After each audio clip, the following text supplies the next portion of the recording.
L'aéroport Toulouse-Blagnac, le partenaire des entreprises du Grand Sud-Ouest, vous présente le Club Éco d'Objectif-News.tv.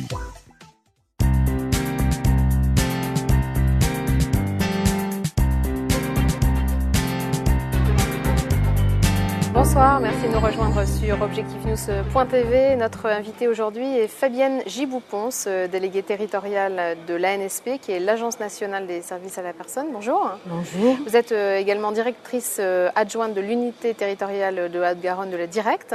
Et nous avons voulu vous inviter car le salon des services à la personne va se dérouler à Toulouse très bientôt. Ce sera les 25 et 26 mars au centre de congrès Pierre Baudis. En fait, c'est la deuxième édition de ce salon auquel vous aviez déjà participé en 2010. Quel bilan vous en avez tiré ? Alors 2010, c'était la première année de mise en place d'un salon des services à la personne en Midi-Pyrénées.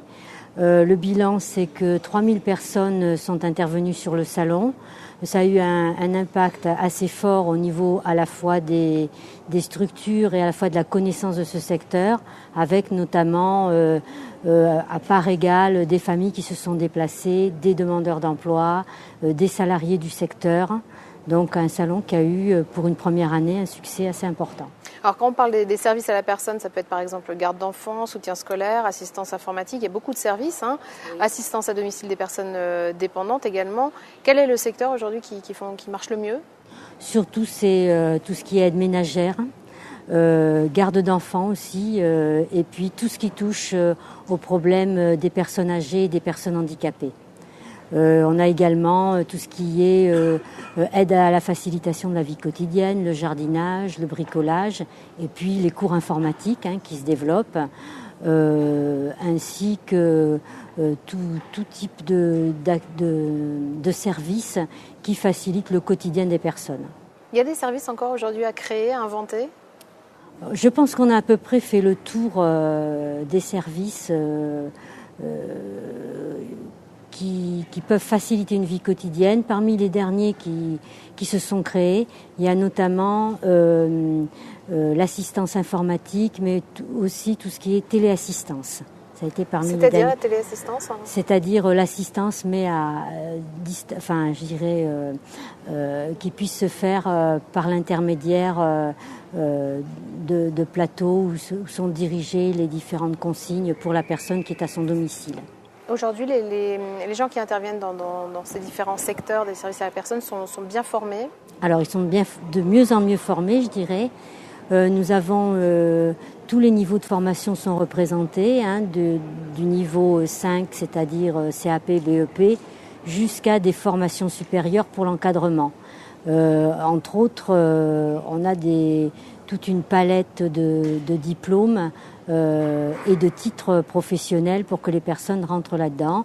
Nous avons un DUT qui est ici à côté, qui est à Blagnac, qui est l'aide au monitoring humain à domicile et qui est centré sur les services à domicile et services à la personne. Et puis de formation, il y a des licences professionnelles, il y a même des grandes écoles qui se sont actuellement focalisées sur la formation de l'encadrement supérieur dans les services à la personne. Ça reste quand même une problématique pour votre secteur, la professionnalisation ? Tout à fait. Nous avons un turnover important. C'est un des secteurs où les personnes ne rentrent pas forcément avec un diplôme. Donc il est nécessaire de les former pour qu'elles accèdent à ce métier, qui est un véritable métier, même pour des femmes de ménage, et qu'il faut structurer, encadrer et accompagner tout au long de la vie. Est-ce que de votre point de vue, les dispositifs d'aide financière sont à la hauteur pour permettre de développer ce secteur des services à la personne ? Alors, vous avez des demandes vous à faire au gouvernement ? Développer, je dirais, avoir davantage de financement de ce côté-là. Nous avons développé des engagements de développement de l'emploi et des compétences déjà depuis 2 ans.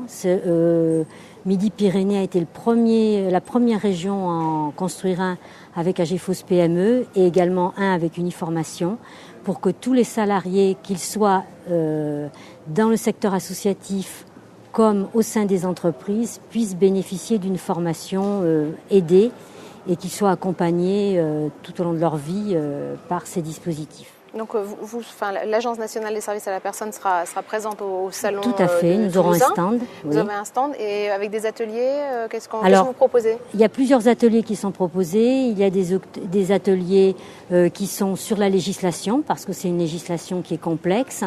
Des ateliers autour des conditions de travail, puisque notamment les partenaires sociaux, organisations syndicales de salariés et organisations syndicales d'employeurs seront présentes aussi sur le stand. Également tout ce qui touche au financement de ces services, avec des ateliers autour du CESU préfinancé, chèque emploi service universel, et puis tout ce qui touche autour de la garde d'enfants, donc sur des métiers spécifiques, il y aura également des ateliers, et puis tout ce qui touche aussi à la création d'entreprises, puisqu'on a une très forte création d'entreprises. Nous avions 183 structures en 2005. Nous en avons actuellement plus de 600 rien qu'en Haute-Garonne. Avec combien de salariés au total ? Nous sommes au l'ordre de 10 000 salariés. Alors, ce ne sont pas des salariés en temps plein, puisque c'est une profession qui se caractérise par le temps partiel, mais quand même des temps partiels qui touchent autour de 22 heures par semaine. Donc, un nombre de salariés important. Merci Fabienne Gibou-Ponce. Donc le salon des services à la personne à Toulouse les 25 et 26 mars. Et je rappelle le site internet servicealapersonne.gouv.fr. Merci. Merci.